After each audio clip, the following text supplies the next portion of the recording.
صدقه كذا كل عطيتي واحد اللقمه. الرومانسيه حنا لا، قال لك شوف الفرنسيس عندهم الرومانسيه اللي عندنا حنا. شوف الرسول صلى الله عليه وسلم كيفاش كان كيتعامل مع النساء ديالو، ولكن حنا لا، حنا تابعين مسلسلات منار منار. علاش ما ديتيش كذا المهند ترين المراه المغربيه في بروكسل مدوخه مع سامحيني وبنت الناس. اسير قرا السيره، السيره كيفاش تتعامل مع الزوج ديالك، والراجل كذلك قرا كيفاش السيره. حنا دابا عندنا حرام تقول الحب، انا قلتها له داكشي اللي كنقول.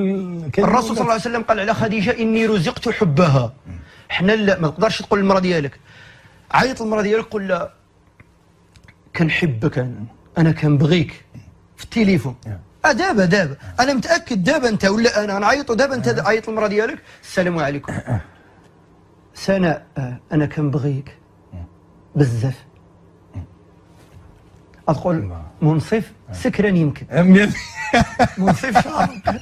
علاش اجيها غريبه؟ ما احنا عاطينا مثال يقدر تكون انت رومانسي. ما متعودينش عاوتاني هاد الرومانسيه بعيده. وانا حكيت لهم انا واحد الحقيقه، حكيت لهم واحد القصه في الفيسبوك، قلت لهم بان واحد الحقيقه الناس رجعوا عند النساء ديالكم وقولوا لهم الكلام مزيون وكذا. قول للمراه ديالك انا كنبغيك الحبيبه ديالي. واحد رجع للدار قال لمراته، حل الباب قال لها مراتي انا كنبغيك الحبيبه ديالي. قالت له شارب ياه سكران ما تيقدش. الدين ديالنا لا، الدين ديالنا كيامرنا ان الرجل يقول للمراه ديالو كلام مزيون، والمراه كذلك. وتا الاولاد عندك ولد عنده 17 عام تقدر تدرعو هيدا تحضنو واحد 30 ثانيه. عندك بنتك عندها 20 عام دابا وعندها 15، تقدر تجي عند بنتك وتحضنها هيدا تقول لها با ديالي تينا الكبيده ديالي الحبيبه ديالي الضوض عيني اللي كنشوف فيه يوميا. ولهذا ما كنقدروش صح كيعيشوا الاولاد ديالنا واحد الفراغ عاطفي صح. نقطه مي كتسالي هاد بنتك والمعاناه معاك انت ما عطيتيهاش الحنان، كتزوج كتمشي عاود كتجبر عوح ليا جوره سمحت في باها رجعت تجوز ليا ما يهدرش. فوقاش كان كيتكلم؟ كان كيتكلم نهار اللي كيدبر في الفيسبوك ولا في الواتساب ولا هذه ولا جايز في الشارع ولا على البحر ولا انا شفتك دخت وانتينا احسن. كان يتكلم. نهار اللي زوج ساكت صم بكم عمي. اللي كنعانيو منه حنا نرجعوا للدين ديالنا المعامله ونرجعوا الحب.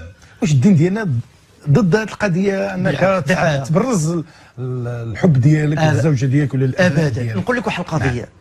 الصحابه عرفتيش كانوا كيقولوا لعائشه رضي الله عنها حبيبه رسول الله. حبيبه. وفي اللغه العربيه كتجي زوينه، حق قلنا بالدارجه كتجي عرفتي اشكال. هذه الحبيبه ديال يعني ولا اللي بغيتي ياك مراتك الحبيبه ديالي الحب ديالي. وفاين حنا لا، حنا كتجبر اخر اكبر مسخوط في العالم ما يوصل لهذا القضيه يقول لك لا حشيم ياك النصاب واحد المجرم مقطر ما الكوارث كاملين كيعملوا ما يوصل هذا يقول لك حشيم صاحبي شوف كيفاش. حنا الحاجه اللي الدين ديالنا كانوا كيقولوا لعائشه حبيبه رسول الله صلى الله عليه وسلم. وقال على خديجه اني رزقت حبها. سقسه الرسول صلى الله عليه وسلم قال له واحد الصحابي يا رسول الله من احب الناس اليك؟ قال له عائشه. حنا دابا كتب لها في الدار في التليفون كاتب لا ميزون لمراته. لا ميزون تسميه لا ميزون. لا ميزون هي مسميه منى. عمل لها منى لا ميزون وعمل لها الحكومه. كاين كثير الاسماء اللي والدار. كتب لها حبيبه ديالي حبي حياتي الغزاله ديالي الزين ديالي. دابا يسمع كتبه. الرسول صلى الله عليه وسلم قالوا له من احب الناس اليك؟ قال عائشه. ذكر الاسم ديالها. حنا المغاربه عندنا عيب تقول المراه ديالها. واش فهمتي؟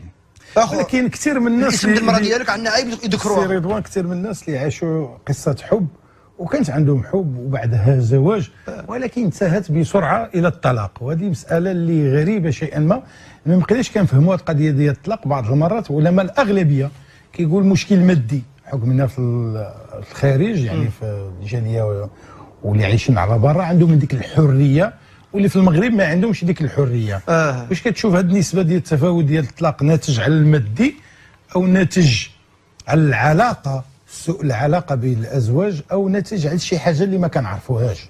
الطلاق عنده اسباب كثيره ولكن اللي لاحظت انا ان سببه الان الانانيه من كلا الجهه، الرجل والمراه بجوج بهم. الانانيه شنو هي؟ خصوصا دابا انا كنقولوا وانا متاكد من اللي كنقول ومخرج عيني كنقول، انا عارف اش كنقول. الانانيه ديال الرجل المغربي، خصو المراه تطلعوا للقامه وما تطلبش حقها، تصبن له تزين وتسخر وتعمل كل شيء وكذا وتقول له الكلام مزيان وهي حقها عليك والو. هذه تربينا علاش؟ لان الوالدين ديالنا كانوا حقاره. يمكن حنا كنجهلوا الحقوق ديال المراه الزوجه مثلا، لان حنا عشنا في واحد البيئه، الوالد ديالك والوالد ديالي والوالد دفله، انا كنقول عادي وما يحكموا يعني الغطرسه. دابا جا النوبه النساء الظلم ديالهم هما، دابا السيطره عاودي هما جاو يتحقروا على الرجال. دابا النساء كيمرمدوا الرجال، علاش؟ قال لك لا جوزتوا الفتره ديالكم تحقرتوا علينا، وعلاش ما نجيوش للوسط؟ كل واحد عنده الحق ديالو ديال الاسلام، المراه عندها حقوق والراجل تفاهم. شنو واقع دابا؟ الراجل مزوج من امراه جابها من بلجيكا، جابها من المغرب لبلجيكا، كيعيش الحياه ديالو كيعتقد انه دخل الجنه، وانا جبتك لبلجيكا يعني واخا نخليك في الدار وما نخرجكش، احمد الله انني جبتك لبلجيكا. هي كتشوف صحابتها كيخرجوا كذا وكتبقى بعمها. هو اش كيقول لعقله؟ هو مسيطر عليها. لا، هي كتشارجي بحال ديك التليفون كطلع عليه وانت فرحان طالع 60% 65 70. المراه كتشارجي كتحمل، نهار اللي كتوصل في 100% اجمع راسك صافي ما تزيدش معاك دقيقه اطلق. ولهذا كاين اللي كتشارجي على 20 عام على 40 عام. كاين هنا في بلجيكا المراه طلقت عندهم 40 سنه الزواج. علاش؟ تشارجات وصلت الشارج ديالها حتى توصل، يعني هذه المراه تشارجات حتى تبقى 40 عام عاد نفذ صبرها. الانانيه، اجي عند المراه ديالك قول لها الحقوق ديالك عليا وهالحقوق ديالي عليك، والاهتمام والمعامله والاحساس. الاهتمام هذا ما عندناش احنا.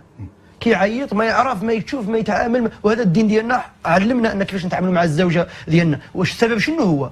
واحد ماشي يفتح البانادريه في مولمبيك مزيان كيدرس القضيه، فين غيخرج السخانه ديال الفران وفين كذا، والجيران واش عنده فين غيدير النبيره، فين غيدير المسترادو، الحومه واش صالحه، ديك الشارع واش كذا. كيدرس دراسه باش ينجح له المشروع. ونختم بهذه النقطه، ماشي تزوج عندك العرس كاين القاعه ب2 مليون في العرايش، وداس الطوموبيل اللي غيخرج بها العروسه، والجوق الدقه المراكشيه والعداله وديك الشيء، والاوطيل باش يمشي ليه فيه شهر العسل في تركيا، شابر كلشي مزيان.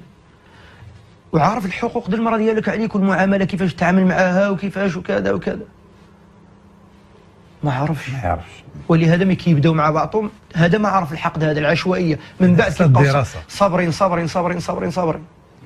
وعاود كذلك واحد المساله، كتجبر الراجل ما كينصحش المراه، والمراه ما كتنصحش الراجل في الاول. كيخليو ديك المشاكل تا يكبروا والحقد على بعضهم والكراهيه تا كينفجروا. بشي كامل. كثير من الناس اللي كيتهربوا واللي كيخافوا من الزواج ولاو كيمشيو لطريقه اسهل اللي يمكن تخلصوا من الزواج باسهل الطرق، هي قضيه الزواج العرفي. الكثير هنايا اللي معروف بالزواج العرفي، والزواج العرفي فيه وفيه. كاين اللي كيقول لك حلال اذا كانت فيه الشروط، وكاين اللي كيقول لك فيه ضياع الحقوق الى غير ذلك. هذه القضيه ديال الزواج العرفي شنو يمكن تقولنا عليها؟ وخصوصا انت عارف هذه المساله في اوروبا كامله، ماشي في بلجيكا ولا هولندا، ولكن في اوروبا كامله كثير من الناس كيعملوا الزواج العرفي. وهذا الزواج العرفي فيه اشكاليات وفيه مجموعه ديال التساؤلات اللي يمكن تطرح. الراي ديالك انا بغيتك في هذا الموضوع السي رضوان. كاين واحد الحديث كيقول الاثم ما حاك في صدرك وكرهت ان يطلع عليه الناس. الاثم ما حاك في صدرك.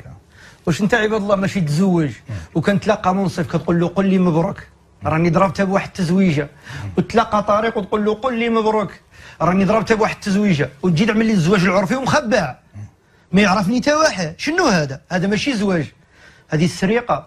سارق ولا الزواج هو يعرفوا الناس كاملين. وتعرف هذه النقطه الاوليه. شهر ديال الزواج ما كاين لا عرفي ولا كرفي، كاين زواج واحد.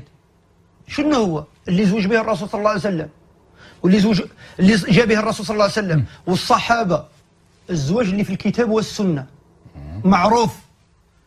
ثم انك تعمل العقد في الدوله باش ما كتضيعش الحقوق، هو الزواج الشرعي.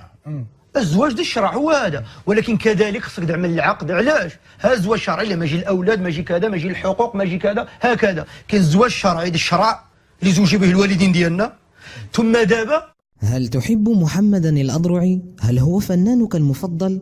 هل تجده على اليوتيوب؟ هل تجده على جوجل؟ لكنك لا تستطيع إيجاده على جوجل بلاي. الآن يمكنك ذلك. بهذا التطبيق تستطيع أن تستمتع بحلقات محمد الأضرعي. نترككم مع التطبيق أسفل الفيديو. لا تنسى اللايك والاشتراك. السلام عليكم.